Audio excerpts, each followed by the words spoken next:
Om Swastiastu, selamat pagi. Sebelumnya perkenalkan kami dari mahasiswa semester 4 angkatan 2020 dari program studi kedokteran Fakultas Kedokteran Universitas Pendidikan Ganesha. Dan pada kesempatan ini kami membuat video tugas akhir semester mengenai Clinical Skill Lab Basic Object Examination. Baik, berikut adalah nama-nama anggota dari kelompok kami. Sebelumnya, perkenalkan saya Nimade Dwi Satyawati dengan 3 digit NIM terakhir 013 dari kelas C. Kemudian rekan saya, Putu Apta Pandiareswara dengan 3 digit NIM terakhir 023 dari kelas C. Kemudian IGD Ramasantika dengan 3 digit NIM terakhir 031 dari kelas D. Kemudian Putu Davananda Putra Pribadi dengan 3 digit NIM terakhir 040 dari kelas B, dan IKD Anugrah Priyatama dengan 3 digit NIM terakhir 041 dari kelas D. Dan pada video ini kami akan menjelaskan mengenai pemeriksaan Leopold, pemeriksaan dalam, dan pemeriksaan bimanual. Selamat menyaksikan. Baik, selamat siang Ibu, Bapak. Perkenalkan, saya Dr. Okta, selaku dokter yang bertugas pada siang ini. Nah, di sini saya ingin mengonfirmasi kembali karena Ibu sudah pernah melakukan kontrol sebelumnya. Apa benar dengan Ibu Dwi? Benar. Oke, saya saat ini 29 tahun. Benar. Di mana pada saat ini kehamilan kedua sudah pernah abortus atau melahirkan 1 kali dan belum pernah abortus. Oke. Untuk saat ini usia kehamilan Ibu sudah menginjak berapa minggu? 32 minggu. 32 minggu. Oke, di sini juga sudah ada datanya, itu perkiraan persalinnya yaitu pada tanggal 19 September tahun 2022. Oke, di sini saya tanyakan untuk keluhan Ibu. Mungkin datang ke sini ada keluhan atau gimana? Iya dokter, jadi saya sering merasakan nyeri pinggang dokter. Nyeri pinggang ya? Iya. Oke. Oke, di sini sekalian nanti untuk mengecek dari kondisi kehamilan Ibu dan juga keluhan Ibu. Di sini saya akan melakukan pemeriksaan, yaitu pemeriksaan Leopold, pemeriksaan kehamilan dan juga pemeriksaan bimanual dan pemeriksaan dalam. Nah, sebelum itu di sini saya tanyakan apakah Ibu bersedia tentang pemeriksaan itu? Bersedia. Oke, bersedia nih. Baik, jika Ibu bersedia, Ibu bisa melakukan buang air kecil terlebih dahulu di kamar mandi. Setelah itu langsung menuju ke bed pemeriksaan. Baik dokter. Baik, silakan. Baik, Ibu, kita kali ini sudah ada di pemeriksaan. Ibu silakan berbaring serileks mungkin. Nah, pada pemeriksaan kali ini juga saya didampingi oleh perawat wanita saya untuk memberikan rasa nyaman pada saat kita melakukan pemeriksaan nanti. Nah, sebelum itu pada pemeriksaan kali ini yaitu akan memeriksa kehamilan, yaitu pemeriksaan Leopold, di mana pemeriksaan Leopold ini terdiri dari pemeriksaan Leopold 1, 2, 3, dan 4, di mana prosedurnya saya akan sedikit meraba pada bagian uterus Ibu, dan juga pemeriksaan ini bertujuan untuk mengetahui dari kondisi janin dan juga letak presentasi janin. Nah, namun sebelum itu saya tanyakan kembali apakah Ibu bersedia melakukan pemeriksaan ini? Saya bersedia nih, baik Ibu juga bersedia. Di sini juga saya melakukan pemeriksaan ini menggunakan beberapa alat. Di antaranya ada handscoon, ada cairan antiseptik. Nah, di sini juga alat yang lebih spesifik ada Doppler dan juga ada jelinya, itu satu paket yang digunakan untuk mengetahui dari letak jantung janin. Nah, di sini juga ada funduskop. Nah, funduskop ini juga sama fungsinya, itu untuk mengetahui detak jantung janin. Nah, di sini ada medline atau meteran. Nah, di sini gunanya untuk mengukur dari tinggi fundus uteri Ibu. Nah, di sini yang terakhir, di sini ada spekulum cucur bebek. Spekulum cucur bebek ini nantinya akan digunakan pada pemeriksaan bimanual untuk mengetahui adanya gangguan atau tidak pada kelamin pada bagian dalam Ibu. Nah, mungkin sekian alat-alat yang digunakan untuk pemeriksaan kali ini. Baik, di sini saya akan melakukan tindakan aseptik terlebih dahulu.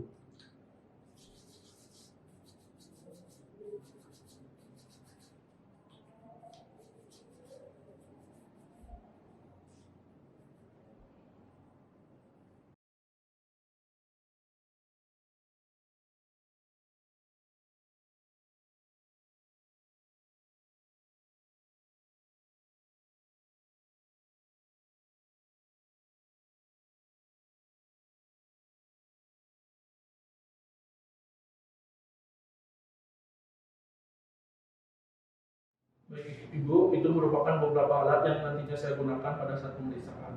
Nah, sebelum pemeriksaan, di sini juga untuk menjaga privasi Ibu, saya akan mengikuti pada bagian ekstremitas, genitalia dan juga bagian uterus Ibu akan memberikan rasa nyaman dan juga menjaga privasi Ibu selama pemeriksaan. Nah, langsung saja kita mulai ke pemeriksaan. Dan pemeriksaan kali ini nantinya prosedur dan juga tujuan pemeriksaannya saya akan jelaskan sembari kita melakukan pemeriksaan. Dan untuk pemeriksaan yang pertama yaitu pemeriksaan level 1. Namun sebelum itu saya bantu untuk Ibu menekuk kakinya terlebih dahulu. Baik, di sini juga saya sedikit turunkan selimutnya hingga ke atas sisi saja. Baik, pada pemeriksaan level 1 ini prosedurnya di mana saya akan sedikit meraba pada bagian fundus uteri Ibu dan juga saya akan mengukur dari tinggi fundus uteri. Di mana pada saat meraba fundus uteri, sini saya akan menentukan dari bagian janin yang teraba pada fundus uteri. Langsung saja saya mulai. Sebelum itu saya akan ketengahkan janin terlebih dahulu. Janin di tengah. Setelah itu saya akan raba pada bagian fundus uteri. Baik, dilihat saja Ibu.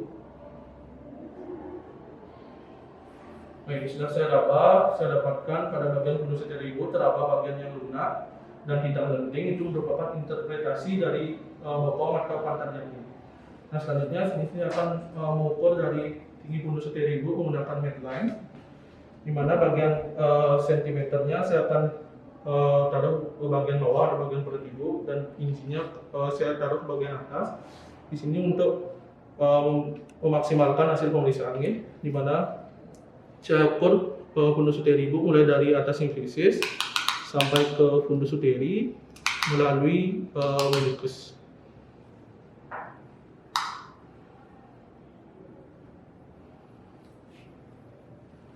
Baik, setelah saya ukur tinggi fundus uteri Ibu itu 30 cm, di mana sudah sesuai dengan usia kehamilan Ibu saat ini yaitu menginjak 32 minggu. Baik, untuk pemeriksaan level 1 sudah selesai, saya akan lanjutkan dengan pemeriksaan level 2, di mana prosedurnya masih sama. Saya sedikit meraba pada bagian perut Ibu yaitu pada uterus bagian kiri dan juga kanan itu pada bagian lateral. Di sini untuk mengetahui bagian janin yang teraba pada bagian tersebut. Nah, di sini juga saya akan menentukan dari letak jantung janin ini. Baik, langsung saja saya mulai. Baik, untuk meraba pada bagian perut kiri Ibu, saya akan dorong sedikit pada bagian perut kanan. Nah, begitu juga sebaliknya, saya akan meraba pada bagian perut kanan Ibu, saya sedikit mendorong pada perut bagian kiri. Baik, Ibu tetap dilihat saja ini. Baik Ibu, setelah saya melakukan perabahan pada bagian kiri dan juga kanan, mana pada perut bagian kiri saya dapatkan itu seperti tonjolan-tonjolan kecil, itu merupakan interpretasi dari ekstremitas janin. Sedangkan pada bagian uterus kanannya saya dapatkan itu bentuk lurus seperti papan, itu merupakan interpretasi dari punggung janin. Di sini juga saya akan mengukur detak jantung janin menggunakan funduskop ini. Nah, saya tempelkan pada bagian punggung janin yaitu pada bagian uterus sebelah kanan ini.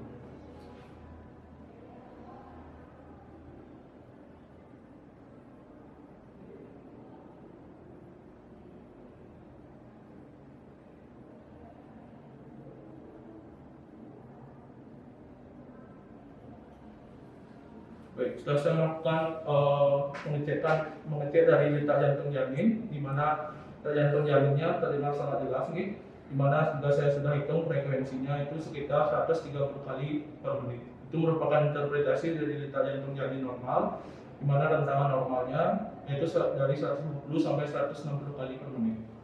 Untuk itu pemeriksaan level 2 sudah selesai, saya lanjutkan dengan pemeriksaan level 3.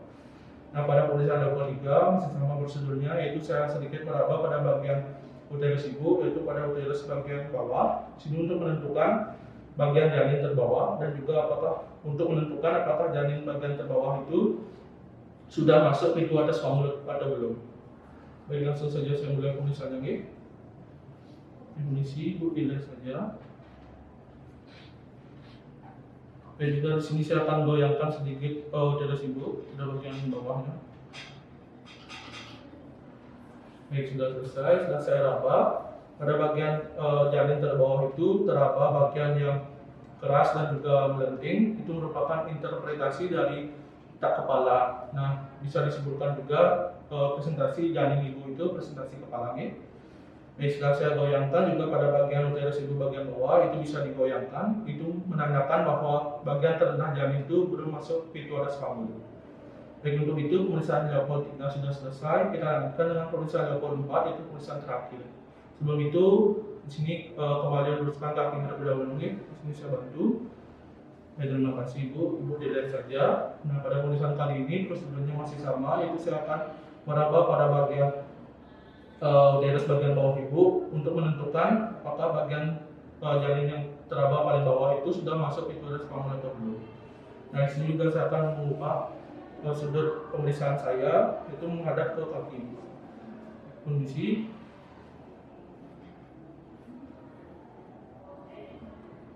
Nah, setelah saya melakukan perabahan untuk tangan saya membentuk sudut konvergen seperti ini, itu merupakan interpretasi bahwa bagian terendah dari janin ibu itu belum masuk pituitary spamule. Di sini juga saya akan menggunakan metode perlimaan.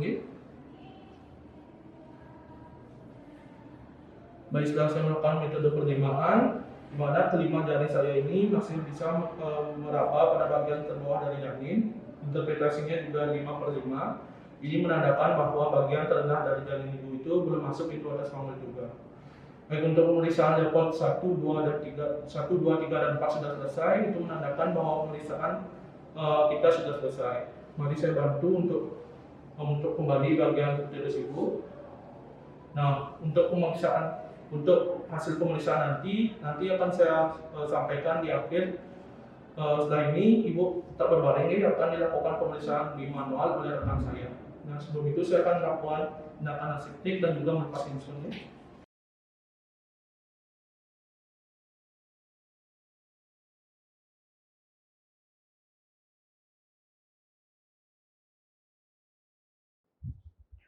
Baik Ibu, selamat pagi. Sebelumnya perkenalkan, saya Dr. Dwi. Dan di sini saya akan lanjutkan dari pemeriksaan dalam dan juga pemeriksaan di manual di sini.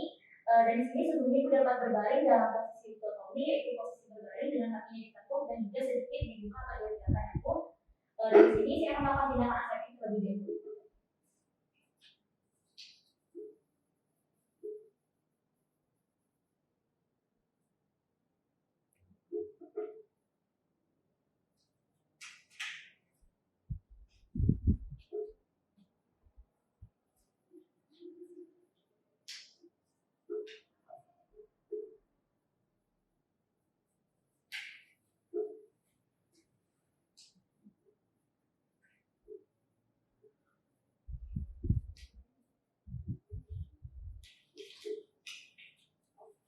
Baik, sudah. Jadi di sini selama pemeriksaan nanti Ibu silakan relax saja dan mengatakan apabila ada hal yang Ibu rasa tidak nyaman. Baik, di sini yang pertama saya akan melakukan pemeriksaan dalam. Yang pertama saya akan melakukan inspeksi atau melihat keadaan dari labi minora, klitoris, dan juga uretra. Jadi di sini setelah saya inspeksi pada labi minora, klitoris, dan juga uretra di sini itu semuanya normal, tidak terdapat adanya luka, tidak ada varises dan juga tidak terdapat adanya kelainan. Berikutnya yang kedua saya akan melakukan palpasi atau penekanan pada kelenjar getah ini. Di sini saya akan melakukan penekanan terlebih dahulu.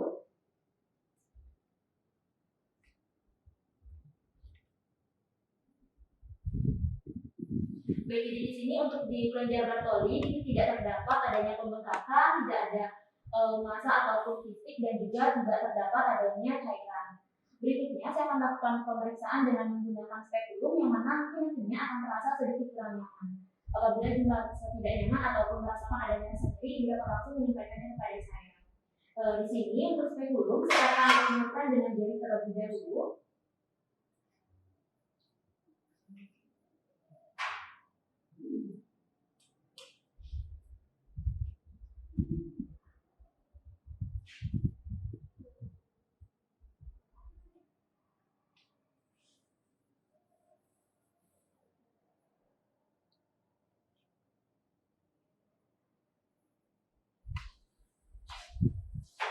Baik, sudah. Jadi di sini untuk selanjutnya spekulum akan saya masukkan dalam posisi miring dengan posisi tangan kanan membuka pada labia. Baik, kemudian untuk spekulum dapat diputar sedikit dan kemudian akan saya buka di sini.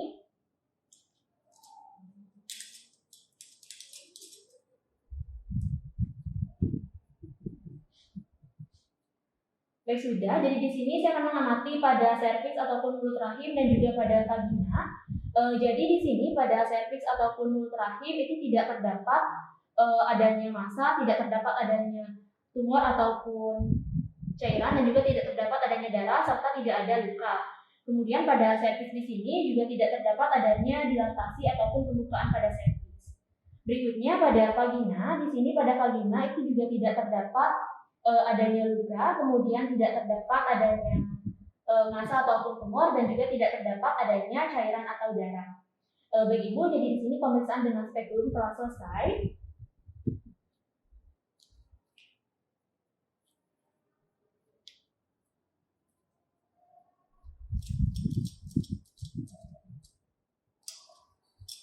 Baik, selanjutnya saya akan mengeluarkan spekulum kembali dengan posisi miring. Baik, selanjutnya spekulum akan saya letakkan di sini untuk dilakukan dekontaminasi. Baik Ibu, selanjutnya saya akan melakukan tindakan aseptik kembali sebelum dilanjutkan ke pemeriksaan manual.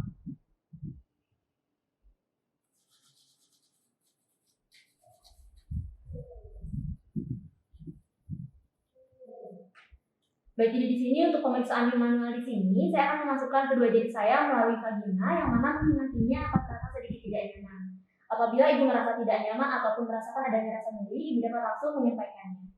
Baik Ibu, jadi di sini yang pertama saya akan memasukkan jari untuk mengetahui posisi dari serviks, kemudian akan meraba pada serviks.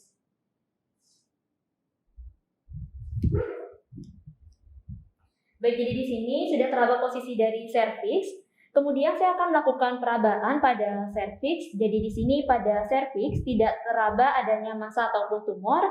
Kemudian tidak terdapat adanya dilatasi ataupun pembukaan pada serviks. Kemudian di sini apakah terdapat adanya rasa nyeri, Bu? Baik, tidak terdapat adanya rasa nyeri goyang dan juga tidak ada penonjolan pada kaki Douglas. Baik, berikutnya saya akan melakukan perabaan pada uterus. Yang mana untuk perabaan pada uterus di sini, mohon maaf saya naikkan sedikit selimutnya. Yang mana untuk perabaan pada uterus di sini saya akan melakukan perabaan pada uterus ataupun pada rahim dengan posisi tangan kiri melakukan penekanan pada abdomen atau perut. Baik, jadi di sini pada uterus ataupun pada rahim itu teraba adanya ukuran uterusnya itu besar, yang normal, yang sesuai dengan usia kehamilan 32 minggu. Kemudian bentuk uterusnya itu normal, kemudian posisi dari uterus normal serta konsistensi dari uterus juga normal. Kemudian pada mobilitas uterus itu juga normal, dan di sini apakah terdapat ada rasa nyeri, Bu? Baik, tidak ya. Kemudian di sini juga tidak terdapat adanya tumor ataupun massa. Berikutnya saya akan melakukan perabaan pada apneksa kanan dan juga kiri, di kanan dan juga di kiri dari rahim. Yang pertama untuk di apneksa kanan, untuk di tangan kiri itu melakukan penekanan pada abdomen atau perut bagian kanan bawah. Baik, di sini apakah terdapat ada rasa nyeri, Bu?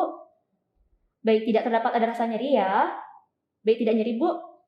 Baik, kemudian di sini untuk di apneksa kanan juga tidak teraba adanya massa ataupun tumor.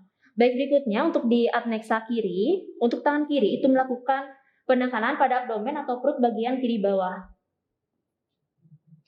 Baik, di sini apakah terasa nyeri, Bu? Baik, di sini tidak terdapat adanya rasa nyeri, kemudian di sini tidak teraba adanya massa ataupun tumor pada apneksa kiri. Baik Ibu, jadi di sini untuk pemeriksaan bimanual telah selesai. Selanjutnya saya akan melakukan tindakan aseptik kembali setelah pemeriksaan tadi.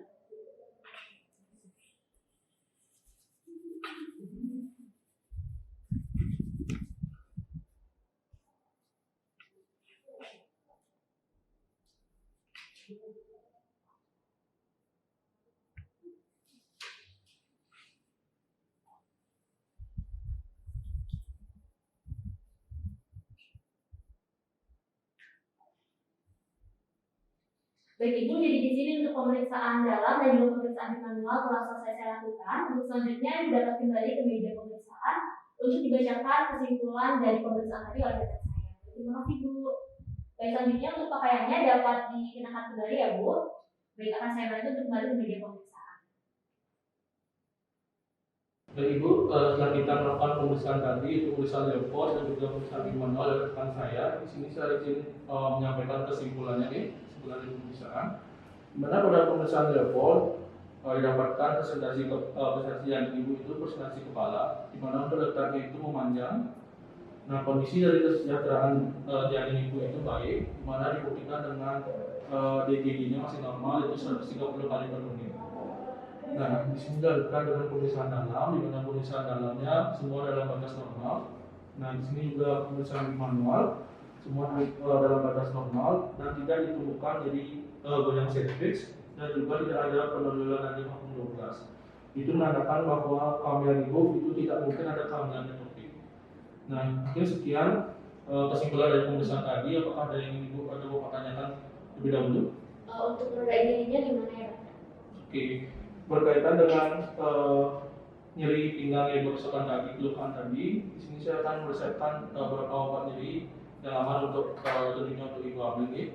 Nah, nanti di belakang saya akan resepkan obatnya. Nah, di sini juga hasil pemeriksaan tadi dan juga analisis di awal saya catat semuanya dalam rekam medis. Lalu mudah nanti apabila ibu melakukan kontrol kembali. Nah, di sini juga saya akan jadwalkan untuk kontrol kembalinya itu pada 4 minggu dari sekarang, yaitu sebulan nanti. Nah, di sini juga saya resepkan obatnya. Ini merupakan jadwal kita untuk pertemuan nanti dan juga resep obatnya nih. Ini juga saya ingatkan pada bapak untuk diajak istrinya untuk kontrol kembali 4 minggu dari sekarang nih. Baik, sebelumnya apakah ada yang ditanyakan lagi? Tidak ada nih. Baik, itu terima kasih atas kerjasamanya ibu dan juga bapak. Terima kasih nih. Masih dokter. Baik, demikianlah video dari kami mengenai Clinical Skill Lab Basic of Gene Examination, yaitu pemeriksaan Leopold, pemeriksaan dalam, dan pemeriksaan bimanual. Mohon maaf jika dalam penyampaian video ini terdapat kesalahan kata. Semoga video ini bermanfaat, dan akhir kata kami tutup dengan terima kasih dan Om Santi Santi Santi Om.